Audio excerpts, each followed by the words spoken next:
ஆண்டின் பொதுக்காலம் 20ஆம் வாரம் செவ்வாய்க்கிழமை. என் இதயத்தை தொட்ட இறைவார்த்தை உங்களோடு பகிர்கிறேன். மத்தேயு நற்செய்தி அதிகாரம் 19 இறைவார்த்தைகள் 23 மற்றும் 26. செல்வ விண்ணரசில் புகுவது கடினம் என நான் உங்களுக்கு உறுதியாக சொல்லுகிறேன். வசனம் 26.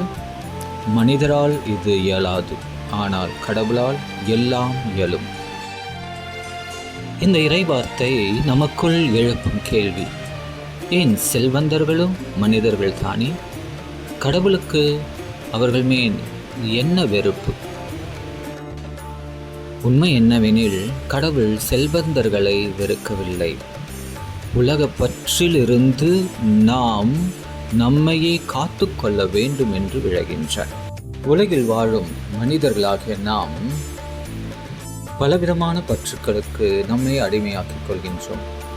பணப்பற்று, பொருள் பற்று, மக்கள் மீது பற்று, நாம் இருக்கின்ற நிலைப்பாடுகளின் மீது பற்று, பதவியின் மீது பற்று, பெயர் வேண்டி பற்று, என்னால் மட்டுமே இதை செய்ய முடியும் என்ற செயல்பாடுகளின் மீது பற்று, ஏன் எனக்கு பிடித்தவர் இந்த கடவுளை என்று கடவுளின் பற்று, இன்னும் சொல்லப்போனால் மதத்தின் மீது வெறி.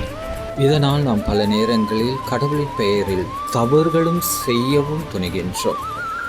இறைவன் நம்மை எப்படி இருக்க விரும்புகின்றார்? சந்தோஷமாக இருக்க விரும்புகின்றார்.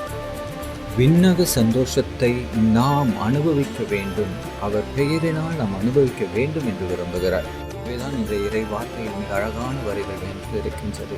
நீங்கள் விண்ணகத்தில் மோட்சத்தில் சேர வேண்டும் என்றால், மோட்ச மகிழ்ச்சியை அடைய வேண்டும் என்றால், பற்றுக்களை விட்டு என்னிடம் உங்களையே ஒப்புக்கொடுங்கள். இதை செய்வதற்கு நம் மனதிலே தாழ்ச்சி தேவை. எனவேதான் ஒட்டகம் ஊசியின் கண்ணுக்குள் நுழைய முடியாது என்ற ஒரு வார்த்தையிலே தன்னையே தாழ்த்தாமல் குனியாமல் ஒருவன் இறைவனை முழுமையாக அர்ப்பணிக்க முடியும் என்ற உன்னதமான இறைவார்த்தை பகிர்வை நமக்கு அளிக்கின்றார். பிரியமானவர்களை, புல்டென்ஷின் என்கின்ற கார்தினால் மிக அழகாக சொல்லுவார்: நீ மற்றவர்களுக்கு எவ்வளவு கொடுத்தாய் என்பதல்ல, உன்னிடம் எவ்வளவு இருந்து அதை கொடுத்தாய் என்பது முக்கியம். ஜெபம்.